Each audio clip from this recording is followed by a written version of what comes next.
Gettysburg Museum of History Studios. You're listening to Addressing Gettysburg. Hello, everybody. Welcome to this episode of Addressing Gettysburg. And today we're talking about a book that just came out from one of our great listeners. And he's been on the He's been on the show a couple of times as a guest. And we've talked about this book before when he was on the show. And it's finally out. It's called The Invincible Twelfth. And it's about the 12th South Carolina. Ben Cwayna is with us today. That rhymes. Ben Cwayna, South Carolina. How are you, Ben? Very good, Matt. Good to see you again, my friend. Good to see you. We were just talking beforehand. You and I both sat next to each other as we failed the guide exam with flying colors. We did, and it's good to see you again. It's good to see you, too. A fellow failure. I guess I haven't seen you since then. No, I think, and then we went to your Christmas party that night, which and was very cried nice. Over our drinks. We did. That's right. I appreciate that. That was a really nice event. And good. I'm glad you liked it. Everybody. Good. Well, so this book here, we're just going to. So the book covers the full history of the 12th South Carolina. Correct. We're going to just talk about what they did on the July 1st, and here at Gettysburg, that is. But first, why did you write about the 12th South Carolina? Great question, Matt. I'm from. And pull Michigan. the mic a little closer to your mouth, please. I'm from Michigan, and so I'm not from South Carolina. But when I was 12 years old, I joined a Civil War reenacting group in Michigan that portrayed the 4th Michigan Infantry and the 12th South Carolina Infantry. Okay. And so I became very enthralled with the history of this regiment that I was portraying in living history reenactments. And one of the members of our group at the time, an elderly gentleman who was our commanding officer, had ancestors that had fought in the 12th. And so he and I would talk about the regiment, and I became interested in it and so on and so forth. And so I determined at a very young age that I someday would like to write a history of this regiment. And so that's what I did. And it's pretty good. I was reading the Gettysburg chapter today, or a chunk of it, the part about them fighting on July 1st. And I was reading this, and I kept thinking to myself, how does a man who can write this book, The Invincible Twelfth, so well, with so much detail and so much information, how does he fail the guide exam? Well, your guess is as good as mine, Matt. I think we'll have to discuss that maybe over a cocktail later. Yeah. In fairness, though, you didn't fail it. You scored higher than I did. You did pretty well. In school, you would have moved on. I was happy with the way it went down for me. I was disappointed that I didn't move on to the next level, as we all were. Right. But very few did, from what I understand. Yes, that's true. Only 20 people moved on, and not all of them have made it all the way. So right. We'll see. It was a very challenging event. It was a lot of fun. So tell us about the 12th South Carolina on the morning and the day of July 1st, 1863 here at Gettysburg. Sure. So they are part of A.P. Hill's 3rd Corps, which is a brand new corps that was organized after Chancellorsville before Lee comes north. They are in Dorsey Pender's division, which was the former nucleus of the Light Division, 4 brigades. And they are in Abner Perrin's South Carolina Brigade. He's a colonel, but it's the McGowan Brigade. Samuel McGowan was the actual commander, the brigadier, but he had been wounded at Chancellorsville. And so the brigade of 5 regiments is under command of Colonel Abner Perrin. And so, did you say, was he the commander of the 12th? No, he was the colonel of the 14th. 14th. He was a senior colonel in the brigade, and so he took over command of the brigade right after Chancellorsville on a temporary basis until McGowan comes back in the fall. So Perrin is a colonel, but he'll be commanding the 5 regiments in the brigade. Right. So the morning of now they're in Pender's division. Yep. So they're the 2nd division in line. Right. Heath being first. So Heath's at Cashtown. Correct. And Pender is just behind him. Yeah. In fact, some of the men write in their reminiscences that the 12th camped in a basin of the mountains just up from Cashtown. In fact, I just drove it today coming into town, and you can look off to your left as you're coming east on Route 30, Old Route 30, and you can see very plainly just up from the Cashtown Inn a basin in the mountains. and that's where they camped. And then so I know where you're talking. Yeah, they formed up in the morning about 5 a.m. They had to wait for Heath's division to vacate Cashtown and the environs, and then they were on the road about 8 o'clock, from the best I can tell. The 13th South Carolina was in the lead of the brigade and the division. The 12th was second. The 1st South Carolina was third, and the 14th South Carolina was last. The Orr's Rifles Regiment, which was the 5th regiment in the brigade, they stayed in Cashtown to guard the divisional wagon train. So this brigade of South Carolinians, one of 4 of Pender's division, is the 1st brigade in Pender's division following Harry Heath's division into Gettysburg. And so now you said, to the best that you can figure, they stepped off probably about 8 o'clock. Yep. How do you figure that out when we don't have them saying we left at 8 o'clock? Do we? Well, I have Major Engelhard's report. Pender being mortally wounded on the second day, he didn't write a report.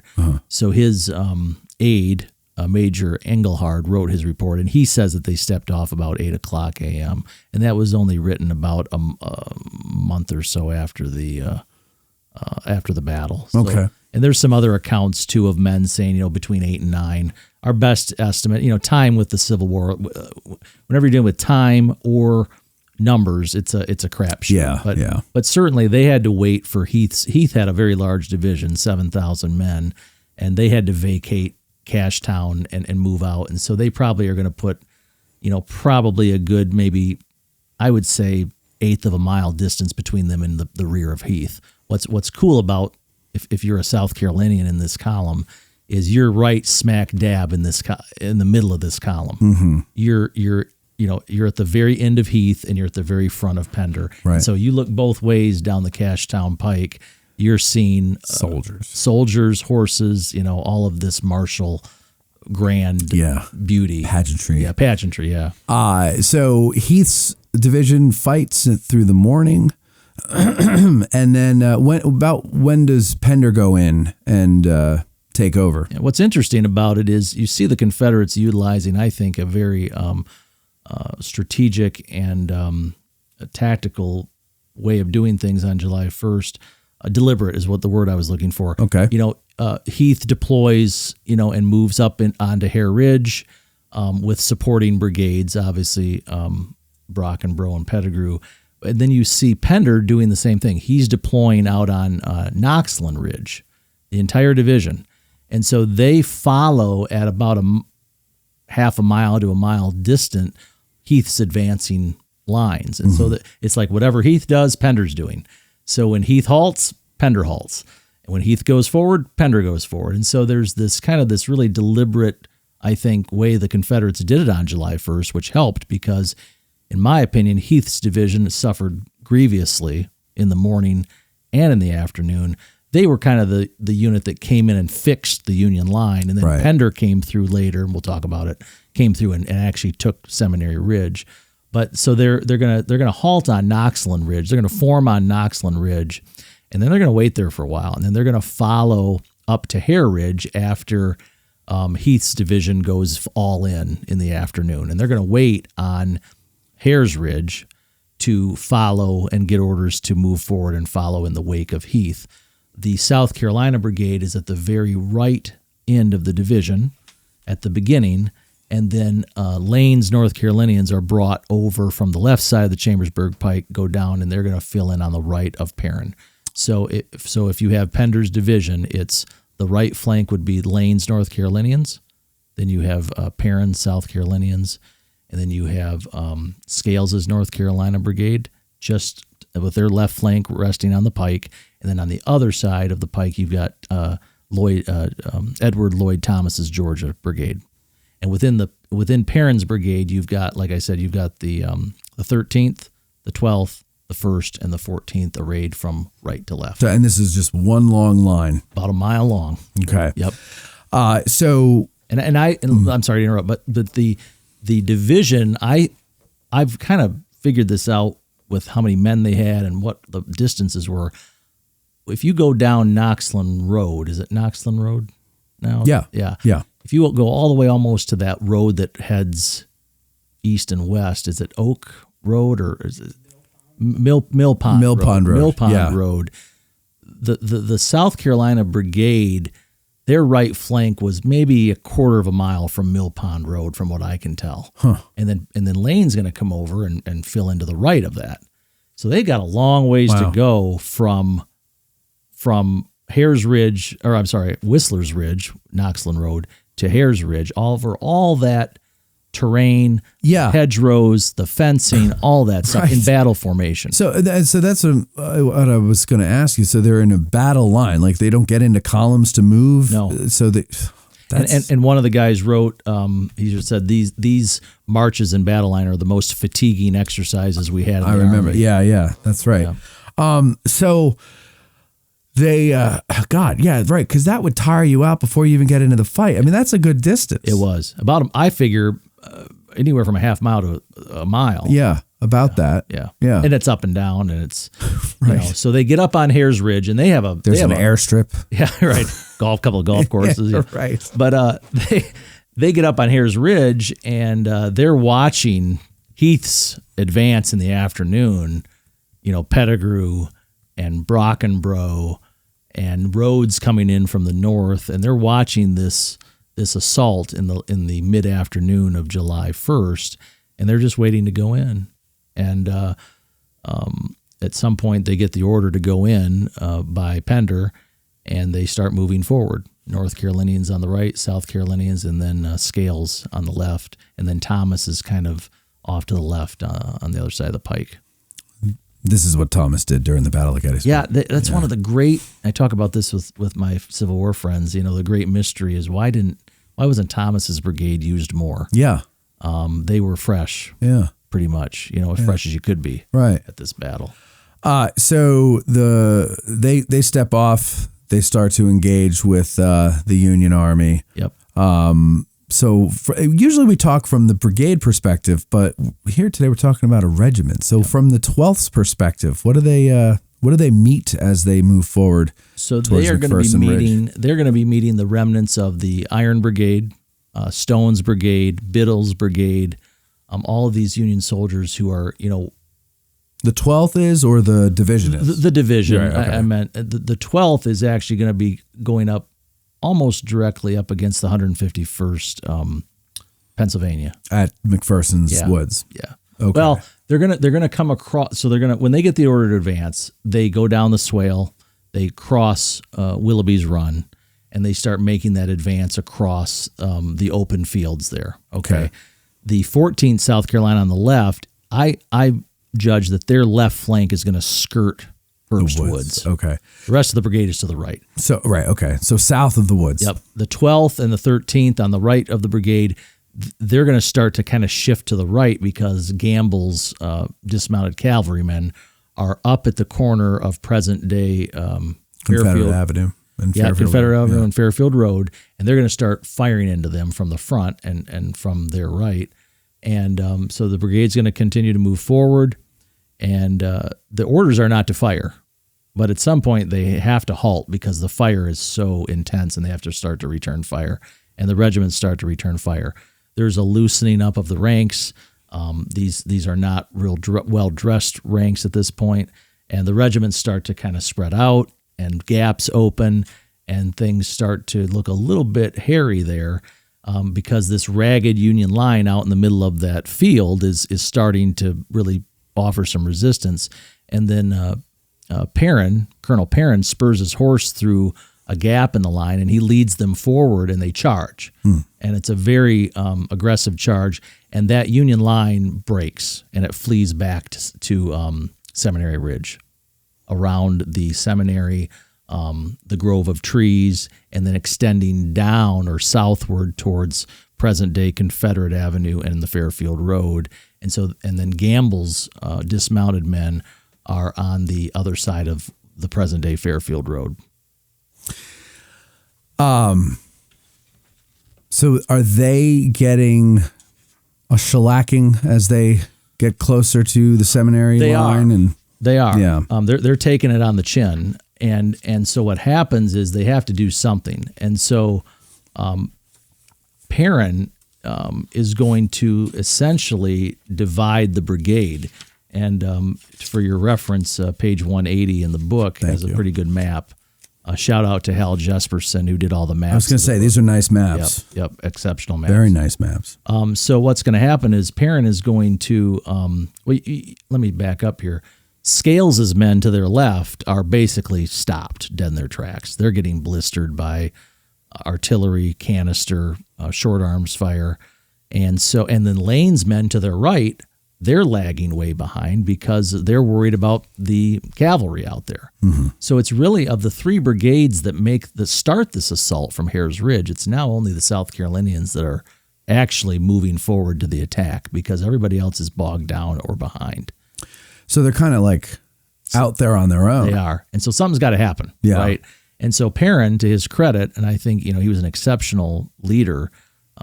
We can talk a little bit about his, he had some thoughts about what happened at Gettysburg in a very famous letter that he wrote after. But he takes the initiative and he says, okay, we're going to divide the brigade up. The two regiments on the right are going to veer to the right, and the two regiments on the left are going to veer to the left, and we're going to drive straight basically for just south of the seminary. We're going to try to cut the line in two and then roll each respective flank up.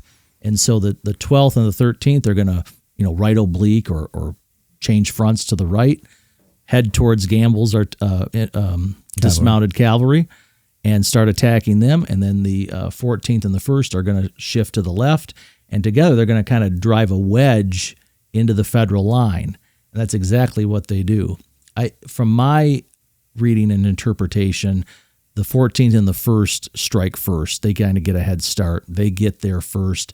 They drive off the infantry of Biddle's brigade, Stone, and what's left of the Iron Brigade. They drive them almost up to, the Chambersburg Pike and then down that road into Gettysburg.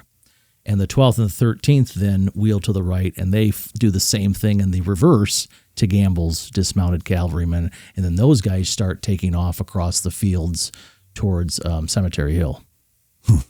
In fact, one of the guns that they drove off, I think Perrin wrote in a letter after the battle, he said, one of the guns we drove off, I watched it. It went across the field, set up on Cemetery Hill, turned around and fired on us.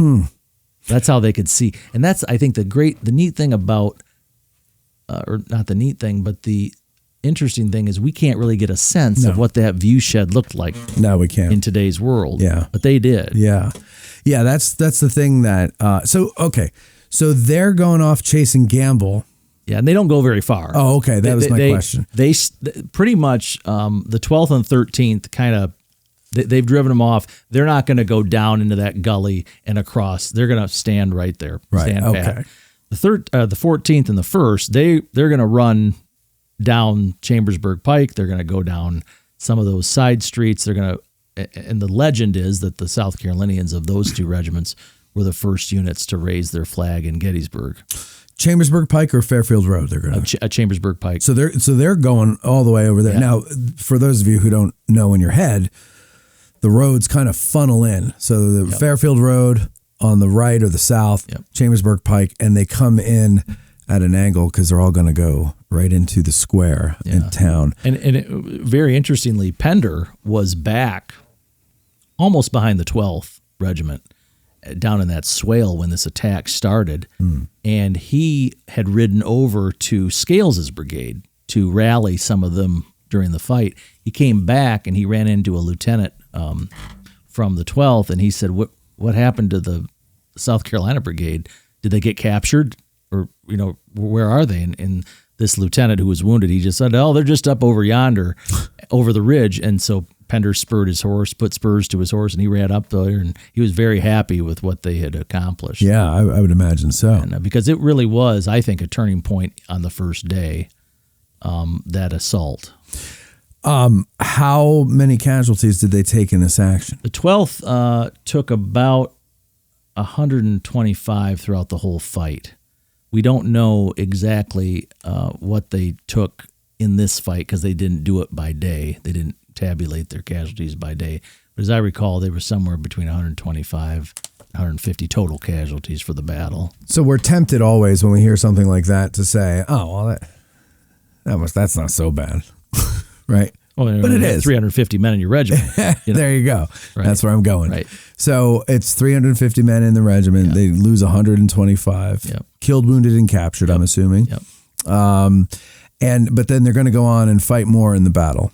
Yeah. So they halt there, the 12th and the 13th, and then eventually they extract the 14th and the 1st from town. They come back up to Seminary Ridge.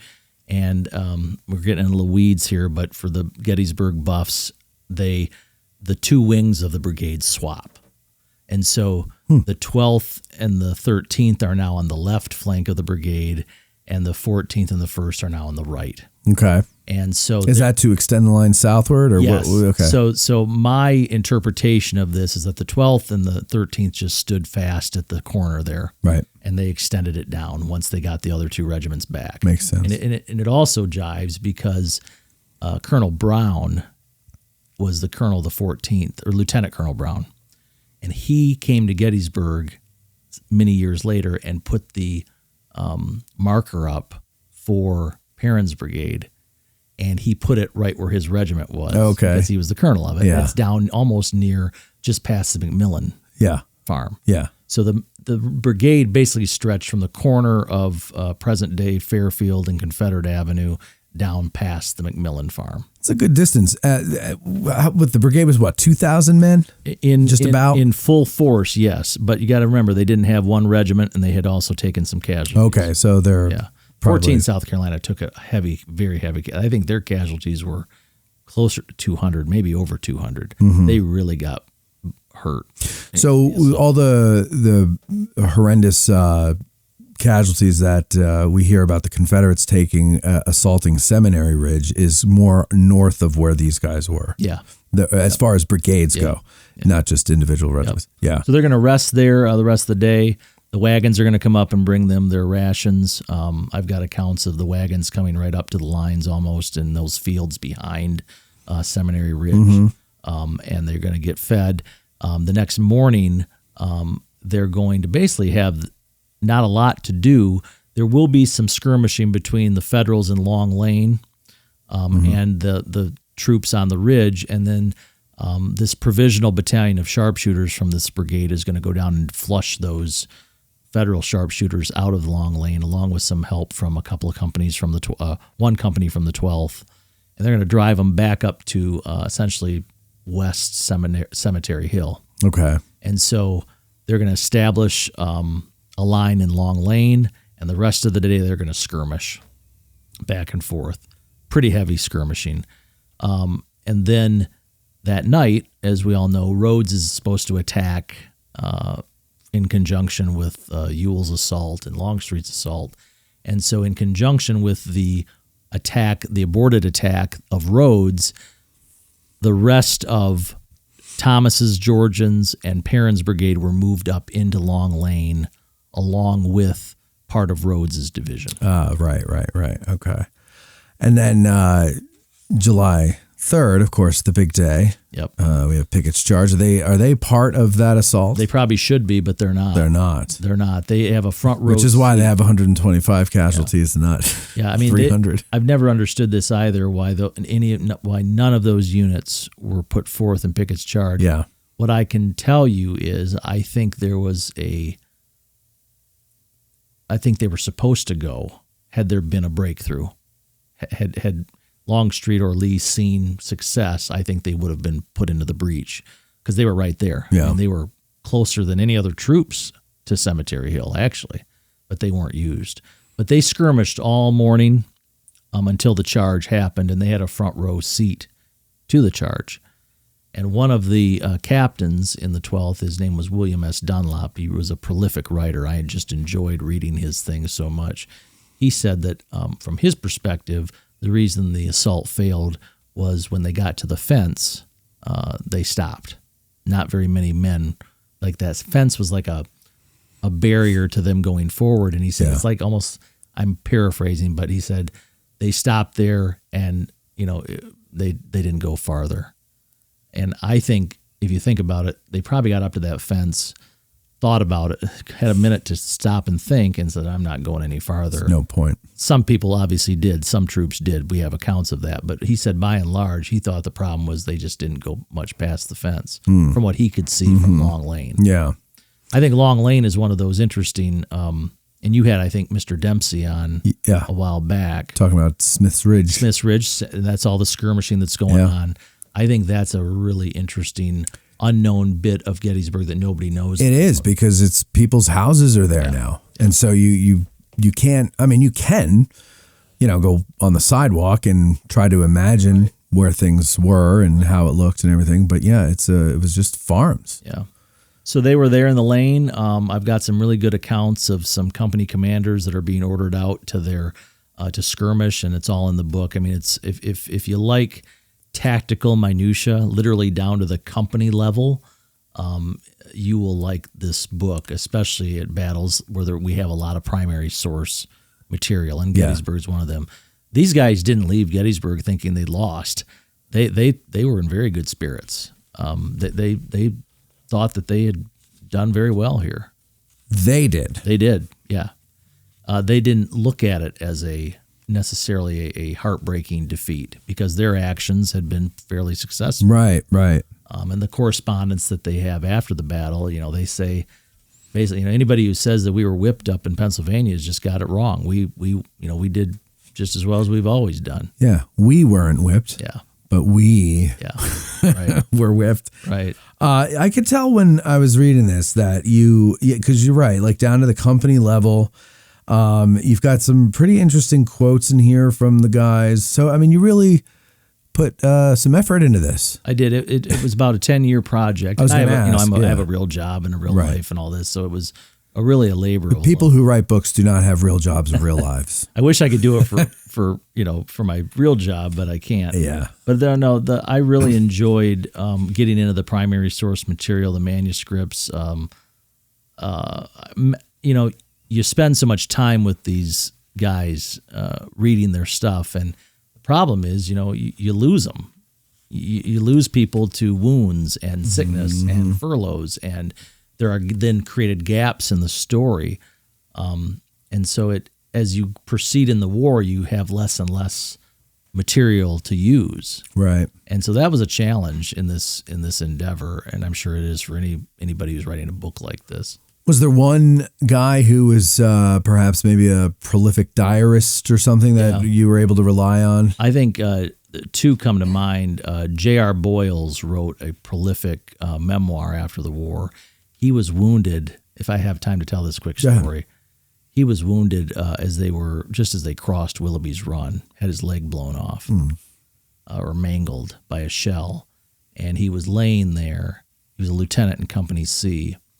And the men, the stretcher bearers came and had to create a stretcher out of some poles and his sword belt and a blanket and hauled him back up to Hare's Ridge. He begged them to lay him in Willoughby's Run because his leg was burning so bad. Yeah. He said they laid him in the water, and he said the creek ran red with my blood. And when he got back up to the hospital, which was way back near Seven Stars, present-day Seven Stars, the Heinzelman Tavern. That's far. When they got back there, he didn't have a very good opinion of the regimental surgeon because he was a drunk. And he didn't want him to amputate his leg. And so he asked the brigade surgeon if he would do the amputation. Brigade surgeon said he would. Gave him chloroform. He said he woke up a couple days later, and he found out that the drunkard, Dr. Bailey, had been the one to do the amputation, botched it so badly that he could never wear a prosthetic limb. Really? Did it twice. He had to amputate his leg twice because he didn't do the cut properly the first time. Just a story, I tell you, but he was a prolific writer. Yeah. And I loved his prose. I loved the way he wrote. He was detailed. He wrote about his mess, his men, and his little cluster. And yet I lost him after Gettysburg because he went home or he was actually a prisoner. Went to New York and was a prisoner, and then he got furloughed and went home. There's another guy, now that we're talking about leg wounds, there's a guy, I forget his name, but he, I guess it's when they're attacking Seminary Ridge, he gets hit with, I think he calls it grape. and it's right below the knee, and it shattered his bone. Yeah. And he had to have that taken off. Yep. And he describes it and says that it hit his leg, and his shoe flew far in some other direction. Yep. His shoe flew right off. Yeah, it was that first day's fight, I think, doesn't get enough attention. Doesn't. In the historiography of the war. We're focused on day 2 and day 3, but I think if you want to see good tactics being utilized, if you like good tactical maneuvers, using one line and then a supporting line to come in and carry the attack through, that's how the Confederates won on the first day. Yeah. That's how they did not lose on the day second, on July 2nd, or day 3, because they were often able to drive the enemy, right? But they never could hammer it home. Yeah, isn't that what Jackson always said that, didn't he? Yeah, that we always had enough troops to break the line, but never to exploit the breach or something like that. And that's but on July 1st, you see that being used. You got Heath coming in first. Mm-hmm. He's going to take it on the chin a little bit, but then Pender comes in and sweeps the field, and that's a really good way to fight a battle if you can do it that way. And I think Perrin should get a lot of credit for that. And Pender as well. Well, and there's a lot more to the story than just Gettysburg. Not just Gettysburg, but Gettysburg. So where can people get the book? Savas Beatty is the publisher, savasbeatty.com. We prefer that you get it there. Obviously, you can get it in other avenues, but we would prefer you get it from Savas Beatty. They're a really exceptional publishing house. They do a lot for Civil War. Ted Savas has done so much for the authors and doing military history, which I think is important because a lot of the university presses are not doing it anymore. Yeah. And so these kind of books, if you want to support Savas Beatty, it'd be appreciated. Well, there you go. So here's what the book looks like. It's a very nice cover. I like the cover. Yeah, A.P. Hill coming across the Potomac. Yeah, there he is. Sharpsburg. Where I'll be tomorrow. He's got his red shirt on, and he's looks like... Yeah, he's standing in the saddle because that youthful indiscretion is bugging him. Well, that's my next book. I think I'm going to do a command study of Hill's Third Corps. Oh, that'd be cool. Yeah. Yeah. So you're going to do more books? I'd like to, yeah. Yeah. Well, we're going to make this one a success for you, hopefully. And then you're in town to do some speaking engagements, right? Yeah, Savas Beatty is having their author meetup this weekend. So we're going down to Sharpsburg tomorrow to do a tour. I'm going to do the 12th in the cornfield. The 40-acre cornfield on the southern end of the field. Yeah. I'm going to do a tour of that, and there's a couple other authors who are going to do tours. And then we're doing some tours up here on Saturday. Great. Yeah. SavasBeatty.com. The name of the book is The Invincible Twelfth. The author is Benjamin L. Cwayna. He also failed the guide exam with me. Thanks, Ben. Good luck with the book. Thank you, Matt. We'll talk to y'all later. Thanks for watching.